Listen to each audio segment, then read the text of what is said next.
Olá, tudo bem? Aqui é Geraldo Augusto do Você Tem Acesso. Paz. Seja bem-vindo a mais um vídeo da série Como Crescer Espiritualmente com Princípios na Palavra de Deus. E o livro da vez é Zacarias.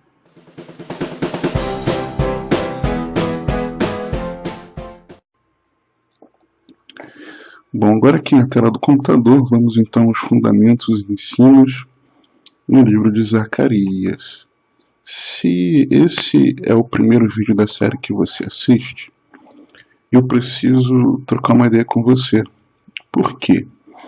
Nós aqui não vamos estudar, não estamos estudando essa série de vídeos,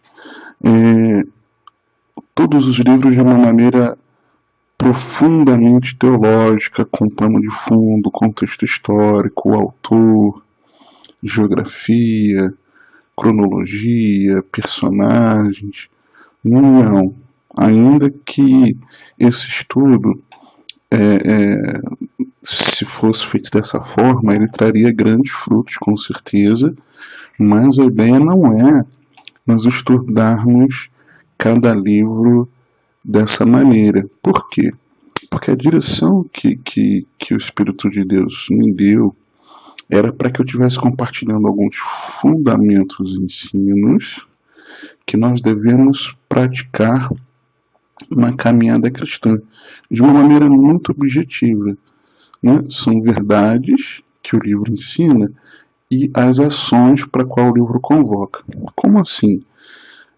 Alguns versículos pensados de cada livro, onde o que esses versículos vão me ajudar a ter mais intimidade com Deus, a perseverar em fé, a andar em sabedoria, a praticar uma vida cristã realmente. Então é mais com esse foco, sabe? Não é um estudo teológico do livro. É por isso até que o nome da série é Como Crescer Espiritualmente com Princípios na Palavra de Deus. Não é como crescer teologicamente, né? Então, ainda que quem estude teologicamente, profundamente, também cresce naturalmente, geralmente, tá? Então é algo bem específico, bem dinâmico para o nosso crescimento espiritual. Primeiro, passos para conhecer a Deus e seus caminhos. Qualquer coisa que Deus disse que ia fazer, Ele fará. Ele não faz promessas vazias ou ameaças vãs. Não devemos interpretar sua paciência e longanimidade em relação à desobediência como uma falha em executar o julgamento. Ao contrário, Ele quer que nos arrependamos e nos voltemos para Ele. Se nós retornarmos a Deus, Ele irá completar a obra de aperfeiçoamento que prometeu. Então, muitas vezes, sabe, nós achamos que pela paciência e longanimidade do Senhor em relação a alguma desobediência nossa ou de outras pessoas, né, e aí nós temos que nos voltar para nós e parar de apontar para os outros.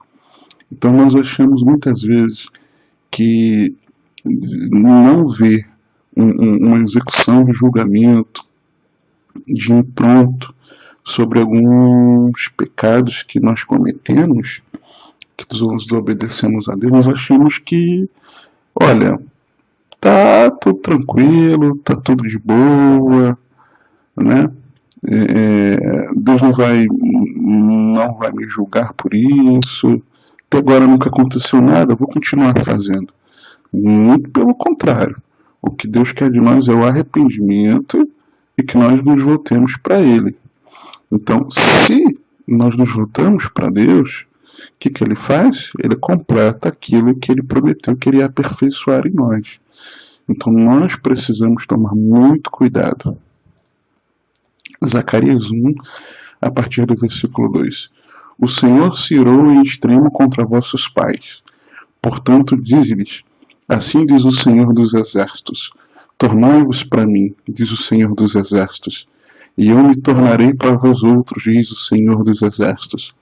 Não sejais como vossos pais, a quem clamavam os primeiros profetas, dizendo: assim diz o Senhor dos Exércitos, convertei-vos agora dos vossos maus caminhos e das vossas más obras, mas não ouviram, nem me atenderam, diz o Senhor.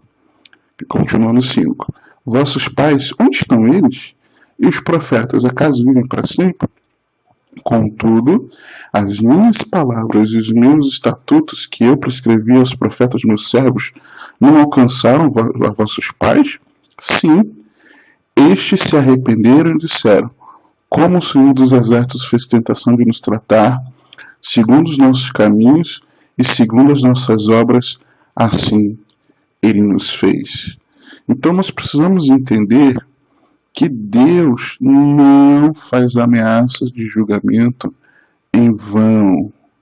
Ele sempre cumpre sua palavra. Nós vemos isso ao longo de toda a Bíblia. Por mais que pareça demorado, Deus ele traz juízo, sim. Né? Se ele falou, ele vai fazer. Então, muito cuidado por achar que até agora não aconteceu nada. Foge disso, em nome de Jesus. Zacarias 1:16. Portanto, assim diz o Senhor: voltei para Jerusalém com misericórdia. A minha casa nela será edificada, diz o Senhor dos Exércitos, e o cordel será estendido sobre Jerusalém. Clama outra vez, dizendo: assim diz o Senhor dos Exércitos, as minhas cidades ainda transbordarão de bens, o Senhor ainda consolará Sião e ainda escolherá a Jerusalém. Creia e entenda que Deus planeja levar completamente o seu povo à maturidade e à prosperidade que ele sempre prometeu. Então são duas coisas muito importantes: maturidade e prosperidade. Então, qual é o nome dessa série? Como crescer espiritualmente. Então, tem aqui o desenho do início aqui da plantinha, né? A plantinha, a semente morreu, né? Simbolizando a morte do velho homem, da velha criatura, do abandono do pecado. A semente morre, a semente começa a germinar, então, né? A plantinha, né? Simbolizando a vida de Cristo, né? Na pessoa. E conforme ela vai crescendo para se tornar uma árvore, né? Para que ela foi formada, a ponto de que ela possa frutificar quando ela estiver madura, ela vai crescendo. Assim somos nós, né? Nós vamos amadurecendo. Nós estamos aqui e vamos amadurecendo, né? Então, para que nós cheguemos a esse estágio de maturidade, né? Deus nos mostra na sua palavra que nós precisamos crer e entender que esse é o propósito de Deus, né? E, consequentemente, prosperidade. Prosperidade no sentido amplo da palavra, né? Que muitas vezes as pessoas confundem. É ter ausência de necessidade, tá? Seja na saúde, seja na vida familiar, seja materialmente também, né? Financeiramente, ausência de necessidade. Então Deus quer nos conduzir nesse caminho. Então esse texto mostra isso para mim e para você, porque assim diz o Senhor. Então o Senhor vai se voltar com misericórdia, a casa dele na cidade de Jerusalém seria edificada, o cordel seria estendido, as cidades ainda transbordarão de bens, e o Senhor ainda consolará Sião e ainda escolherá Jerusalém. Então isso mostra o favor de Deus. Nós precisamos crer nisso, crer nessa verdade sobre as nossas vidas. Zacarias 3, a partir do versículo 3. Ora, Josué, trajado de vestes sujas, estava diante do anjo. Tomou este a palavra e disse aos que estavam diante dele: Tirai-lhe as vestes sujas. A Josué disse: Eis que tenho feito que passe de ti a tua iniquidade, e te vestirei de finos trajes. E disse eu: Ponham-lhe um turbante limpo sobre a cabeça. Puseram-lhe, pois, sobre a cabeça um turbante limpo, e o vestiram com trajes próprios, e o anjo do Senhor estava ali. Creia e aceite que Deus perdoa os pecados de todos os que se arrependem e voltam para Ele. Revista-se da retidão dele. Então, Deus perdoa os pecados? Sim. De quem? De quem se arrepende. Se a pessoa não se arrepende, não tem como Deus perdoar, certo? Então nós precisamos crer e aceitar. Tem gente que não aceita que Deus perdoa o pior do pecado que seja, né? Por mais que a pessoa tenha caminhado por uma vida de pecado, de iniquidade, se a pessoa se arrependeu e se voltou para Deus, Deus vai perdoar. E aí, a partir disso, o que a pessoa precisa fazer? Se revestir da retidão, da santidade, né? Buscar realmente viver uma nova vida. Só que, muitas vezes, nós não aceitamos isso. Nem que o outro pode se arrepender, né, receber o perdão de Deus, e muitas vezes nós achamos que Deus não nos perdoou, mesmo se nós já nos arrependemos, sinceramente abandonamos aquela prática. Então, dentro daquela visão, eram vestes sujas, né? Estava trajado de vestes sujas, simbolizando o pecado, diante do anjo. Ó. Anjo, muitos creem, entendem assim, que anjo com a letra maiúscula é uma tipologia para o aparecimento de Cristo, de Jesus, no Antigo Testamento, tá?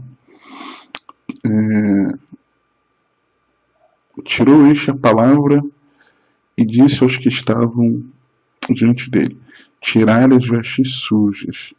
Então era como se fosse o próprio Senhor, Jesus, declarando: ó, tira as vestes sujas, né, seja limpo. E algo interessante, se o anjo aqui simboliza, né, a aparição do próprio Senhor Jesus Cristo, e tem isso aqui, tirar as vestes sujas, e Jesus é o verbo, ok? É o verbo encarnado, e nós somos limpos, e limpos pela palavra. Então, Jesus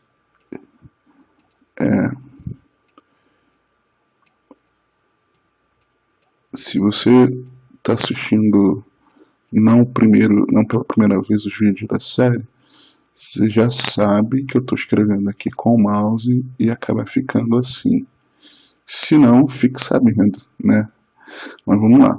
Então, Jesus, que é a palavra, é o verbo, ele disse tirar as vestes sujas. O que ele está apontando?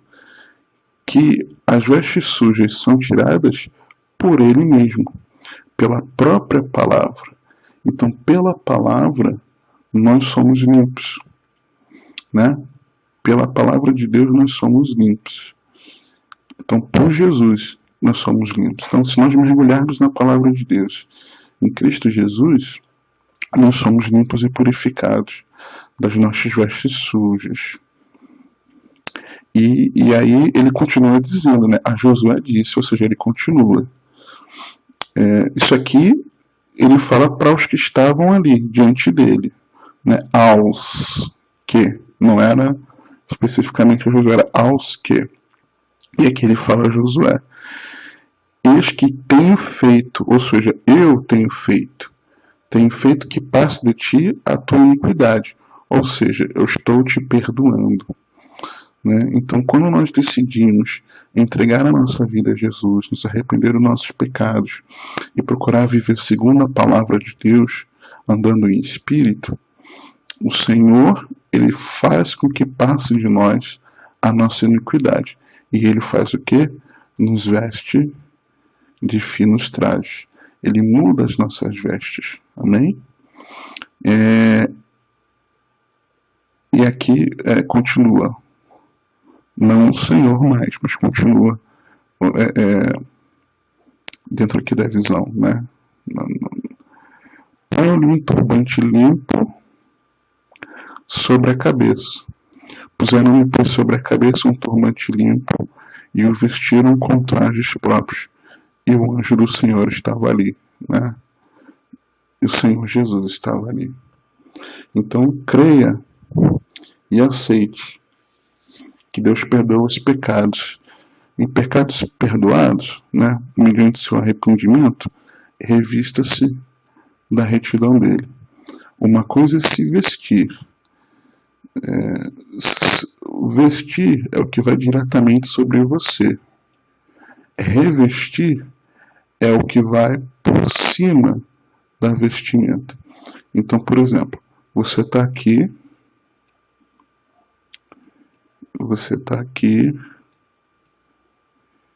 e aí você, deixa eu ver se consigo fazer aqui, e aí você se veste, ok? Você se veste,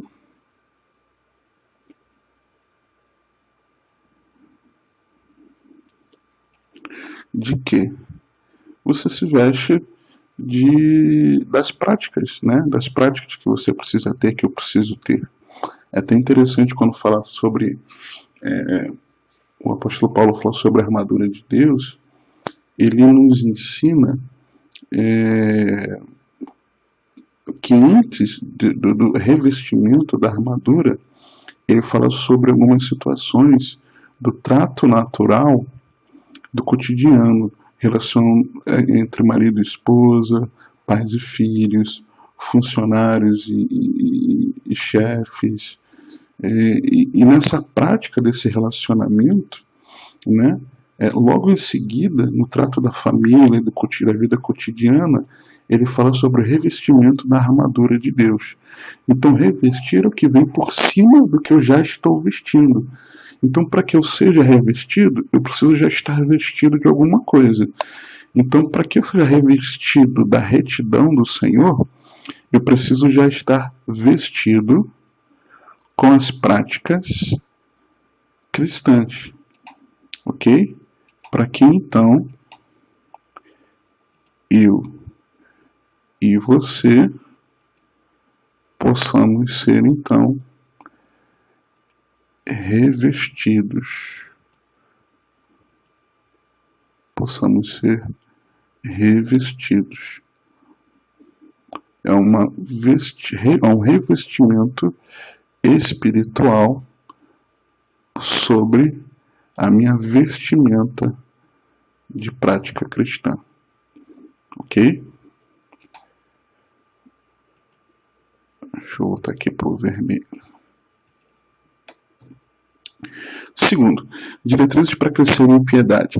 A piedade envolve ações piedosas de um coração piedoso. Ações piedosas de um coração piedoso. Então, se dentro do meu coração estão práticas de quem se entrega, se no meu coração existe uma ação, um desejo, uma entrega no meu interior às coisas de Deus e ao Senhor, as minhas ações também serão assim. Então, o coração gera as ações, ok? Como se fosse isso aqui, ó. O coração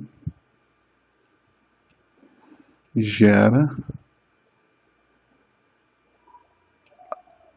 as ações.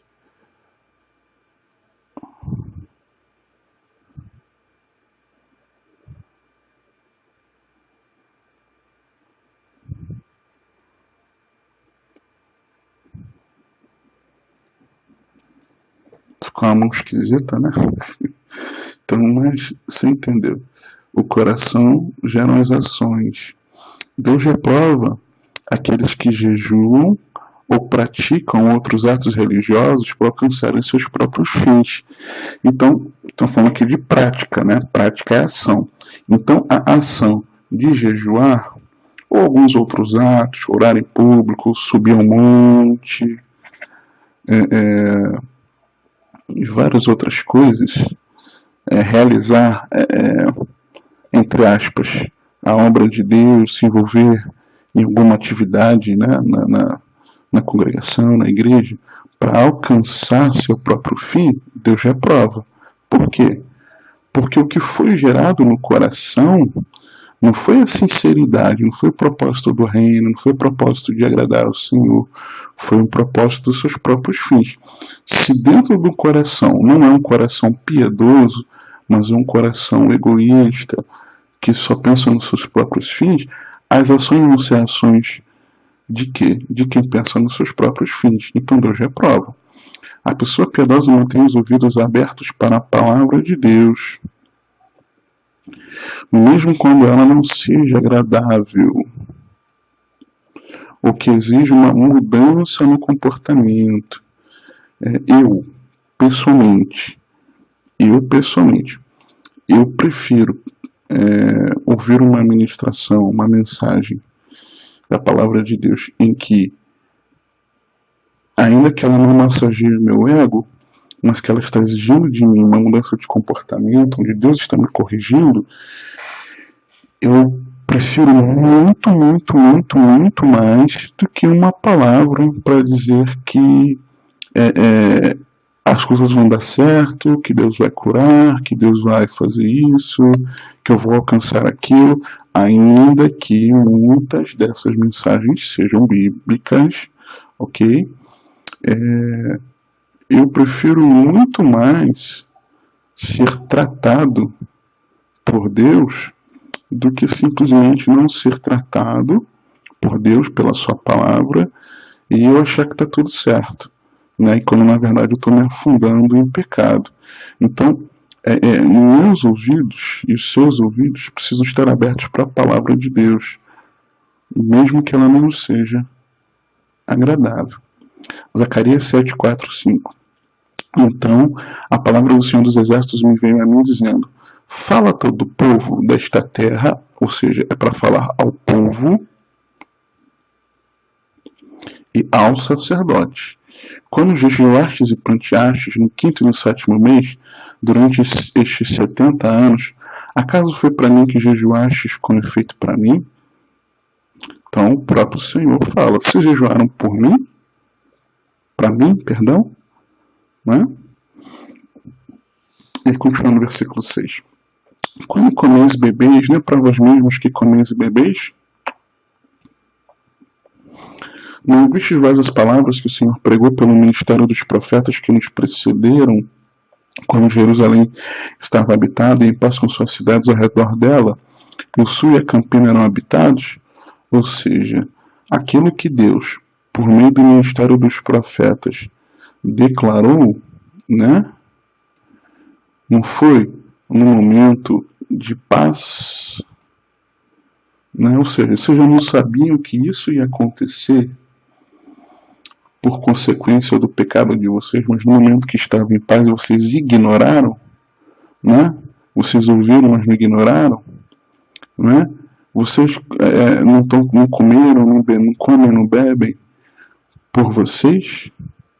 Vocês por acaso não jejuaram e não plantearam e não foi por mim? O Senhor falando, né? Então certifique-se de que quando você jejua, seus motivos não devem ser egoístas. Jejum não é para que eu mude a opinião de Deus e alcance algo para mim, mas o jejum é para que eu possa estar quebrantado, né? Mortificando a minha carne, para que eu possa estar mais sensível espiritualmente, mais próximo ao Senhor. Então tem muita gente que confunde jejum. Eu vou para o jejum porque eu quero um jejum de X dias, porque eu quero alcançar isso na minha vida. Eu vou para o jejum não sei o quê, porque... Olha, se não for com o propósito de você ter maior sensibilidade espiritual, e pela sensibilidade espiritual, ouvindo mais a Deus, você saber como agir espiritualmente, no cotidiano, então não tem sentido de fazer o jejum. Né? Junte a seus jejuns atitudes e ações de retidão e obediência. Outra coisa, só jejuar e orar, subir ao monte, primeiro que tem que ser, não pode ser pensando para você alcançar algo, já falamos aqui. Mas mesmo que o teu objetivo esteja correto, de você mortificar a sua carne para que você seja mais sensível espiritualmente, você não pode fazer isso e outras ações, né? Você não pode fazer isso pensando que você vai, deixa eu falar para você, não peca aqui, você vai e peca. Deus fala para você, olha, eu quero que você faça isso, e você não faz. Deus diz, olha, muda isso aqui, e você acha que não é com você e não está nem aí. Então não adianta nenhuma atitude, nenhuma ação dessa, se não for junto, aliada a atitudes e ações de retidão e obediência. Não adianta nada, ok? Nós precisamos entender isso. É muito importante. Zacarias 7, 11 e 12. Eles, porém, não quiseram atender e rebeldes me deram as costas. E ensurdeceram os ouvidos, para que não ouvissem. Sim, fizeram seu coração duro como diamante, para que não ouvisse além das palavras que o Senhor dos Exércitos enviara pelo seu Espírito, mediante os profetas que nos precederam. Daí veio a grande ira do Senhor dos Exércitos. Ah, Deus vai executar o seu juízo? Sim. Por quê? Porque endureceram o coração.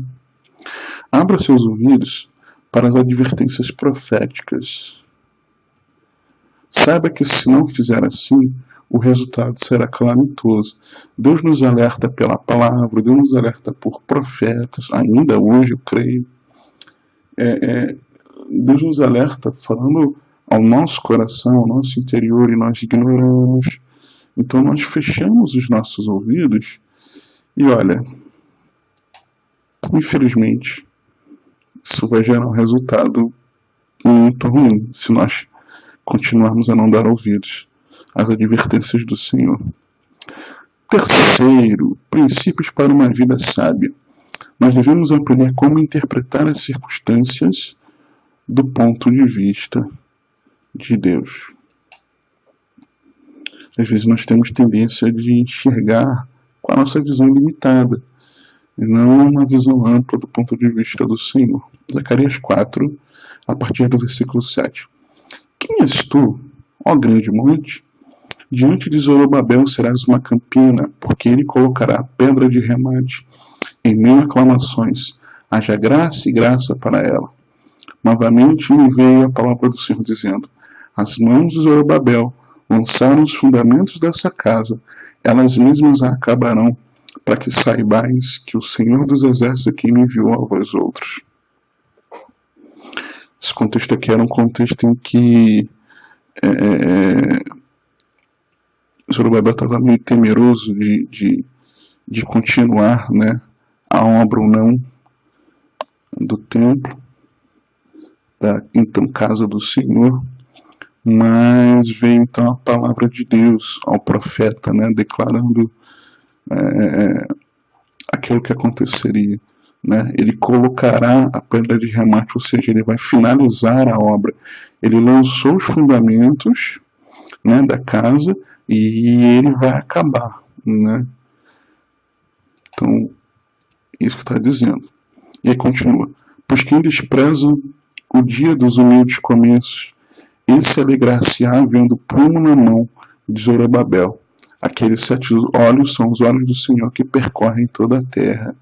Então, pois quem despreza o dia dos humildes começos, alegrar-se-á vendo prumo na mão de Zorobabel.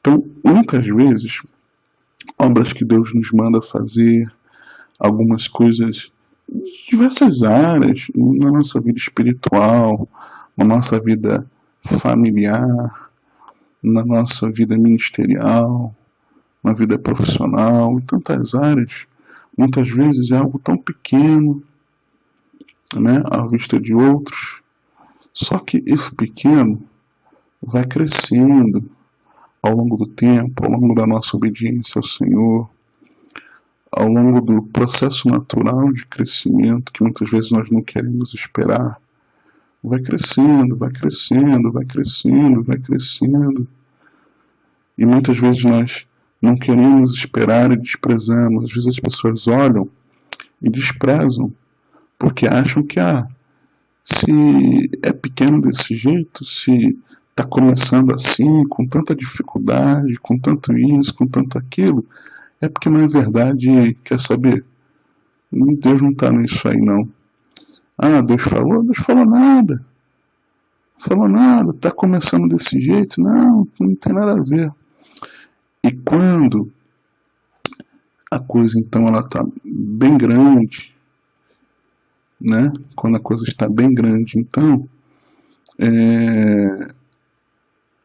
as pessoas, puxa, realmente foi Deus que falou, puxa, realmente Deus está nisso aí, olha como Deus está cuidando da família deles, olha como ele amadureceu espiritualmente, puxa, não dava nada por ele, eu achei que ele não ia se converter de verdade, eu achei que era tudo historinha, que era conto da carochinha, que ele estava querendo enganar, que ele queria só curtir uma de evangélico, e ele não queria nada ser um cristão na essência, não. Eu achei que era historinha. Puxa, eu achei que isso dele seguir essa carreira, dele ser um médico, era bobeira, que ele não ia estudar nada, que ele não ia se dedicar, que ele não ia se formar. Olha que médico abençoado que ele se tornou, capaz. Olha que profissional que ele se tornou, olha a honra profissional que ele está vivendo. Puxa, olha como foi bem. Puxa, olha esse negócio, olha, era só aquele desejo dele de aprender, e olha só que bênção que se tornou o negócio dele, como tem sido bênção aí para a população, para a sociedade, esse negócio dele. Olha, puxa, caramba, ele queria crescer ministerialmente, queria ter, falou que Deus o chamou para esse ministério, mas quer saber? Eu nunca achei que fosse verdade não, porque ele era assim, ele era tímido, ela não sabia como se portar, ele não sabia como se portar, como falar, como fazer. Olha, mas olha como ficou algo grandioso e sólido, né? Então muitas vezes nós mesmos olhamos para os humildes começos e desprezamos, né? Mas que nós possamos nos alegrar, não simplesmente porque estamos vendo algo grandioso e sólido, né? Mas porque nós vimos lá no início e cremos, né?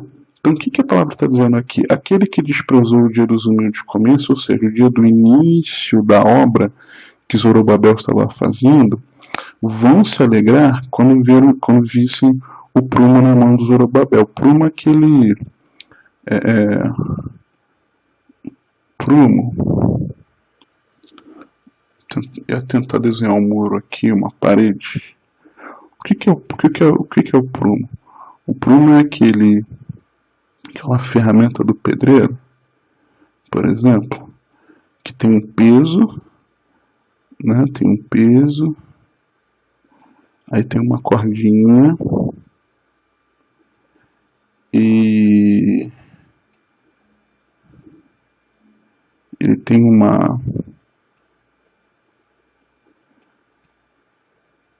um outro lado aqui, na outra extremidade da cordinha. E aí o que o pedreiro faz? O pedreiro ele coloca essa ferramenta alinhada ao muro, à parede, para que ele possa verificar se está nivelada certinho, se ela está reta. No caso aqui não está reta, né? No desenho, né? Então, o que está dizendo aqui? Quando Zorobabel tivesse com esse prumo na mão, aferindo se as paredes estavam corretas, é sinal de que aquela obra já era uma obra avançada, já uma obra no seu estágio bem avançado. E não no início, onde cavou a sapata e estava lançando os fundamentos. Né? Já não era mais o buraco no chão, não era mais o alicerce, já eram as paredes e os muros. Então, é isso que a palavra aqui está dizendo. Aquele que desprezou na época da sapata, da fundação, vai se alegrar de ver que já tem muro, que já tem parede. É igual quando você constrói uma casa, você tem um terreno, você compra um terreno e você precisa limpar o terreno, você precisa nivelar o terreno, muitas vezes, né? Aterrar, você precisa cavar essa, fazer as medições, né, de como vai ser a casa, você precisa cavar a sapata, e às vezes bem fundas, né, dependendo do terreno, você precisa colocar ali o alicerce, para que você possa então, depois disso, começar a construir as paredes.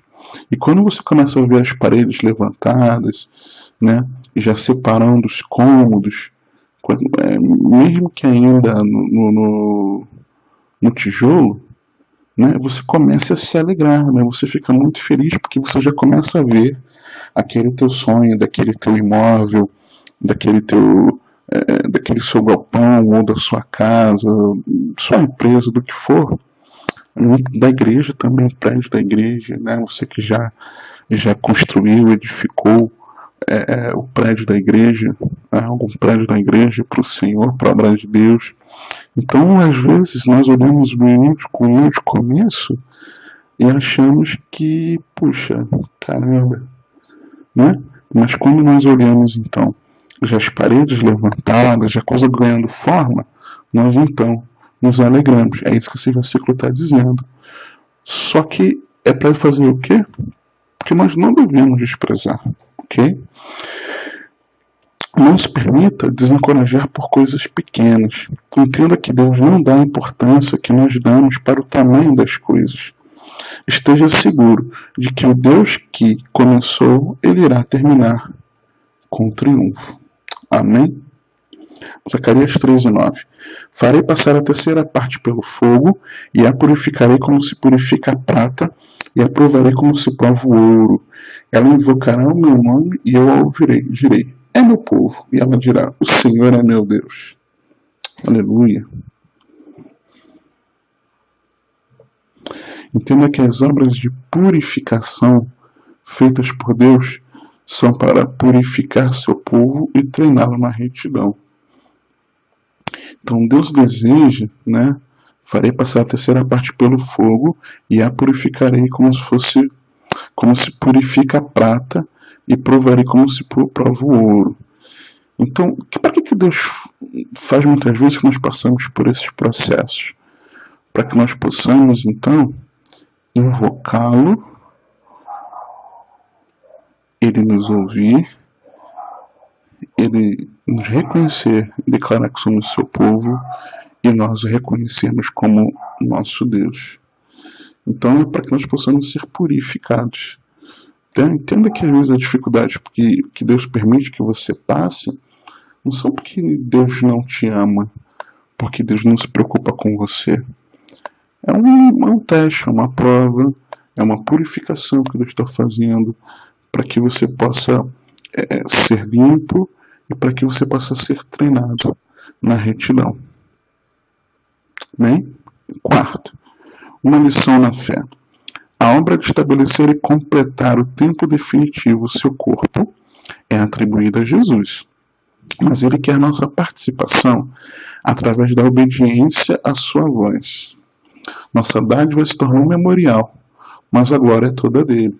Então, a nossa participação é um privilégio de sermos coparticipantes, né? É um memorial de que nós participamos. Só que a glória é nossa, por qualquer coisa, não. A glória é toda dele. Zacarias 6, a partir do 10. Recebe dos que foram levados cativos, a saber, de Eldai, de Tobias e de Jedaías, e vão tu no mesmo dia, e entra na casa de Josias, filho de Sofonias, para qual vieram da Babilônia. Recebe, digo, prata e ouro, e faz coroas e põe-nas na cabeça de Josué, filho de Josadaque, o sumo sacerdote. E diz-lhe, assim diz o Senhor dos Exércitos, eis aqui o homem cujo nome é Renovo. Ó, tá vendo Renovo com letra maiúscula? É o Senhor, Jesus. Ele brotará do seu lugar e edificará o templo do Senhor. Está falando de quem? De Jesus Cristo.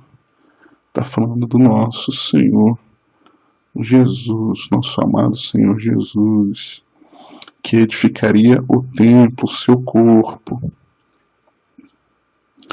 Ele mesmo edificará o templo do Senhor e será revestido de glória. Assentar-se-á no seu trono, dominará e será sacerdote no seu trono, e reinará perfeita união entre ambos os ofícios, né? Entre o sacerdócio e entre o governo, né? Entre dominar e ser o sacerdote. As coroas serão para Elém, para Tobias, para Jedaías e para Em, filho de Sofonias, como memorial no templo do Senhor. Aqueles 6,15, né? Zacarias 6,15. Aqueles que estão longe virão e ajudarão no edificar o templo do Senhor. E sabereis que o Senhor dos Exércitos me enviou a vós outros. Isto sucederá, se diligentemente, ouvirdes a voz do Senhor, o vosso Deus. Entenda que Jesus Cristo comprometeu-se a edificar sua igreja e completá-la com uma manifestação da sua glória. Lembre-se que sua dádiva, versículo 10 que nós lemos, é importante para a tarefa e que seu privilégio, o meu privilégio, é render toda glória a Ele. Amém? E aí? Esses ensinamentos puderam edificar a sua vida? Olha, se você foi edificado, eu ficaria muito feliz se você comentasse aí abaixo. Se não te edificaram, se você também não gostou desse vídeo, comente também, dizendo aquele ponto que você achou que não te edificou. Será muito importante para mim, tudo bem? Olha, eu quero te entregar alguns presentes. Eu quero te entregar os slides dessa aula para você baixar, e também eu quero entregar para você um guia com 3 passos simples, mas poderosos, que, se praticados, nos ajudam a renovar a nossa vida espiritual, nos ajudam a reaquecer a nossa vida espiritual. Tudo bem? Como é que você baixa esses presentes? Você pode baixar seus presentes aqui, ó. Aqui em cima vai aparecer aqui abaixo presentes. Você poderá baixar também aqui abaixo na descrição, ok? Você pode baixar também do outro lado aqui, ó. Tá vendo onde está a setinha? Download dos presentes. Você pode baixar aqui e no final do vídeo vai aparecer aqui nessa lateral também. Tudo bem?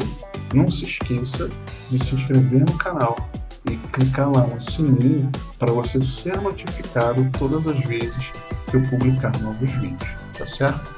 Que o Senhor te abençoe e te guarde, que Ele te conduza e governe a sua vida, porque você tem acesso.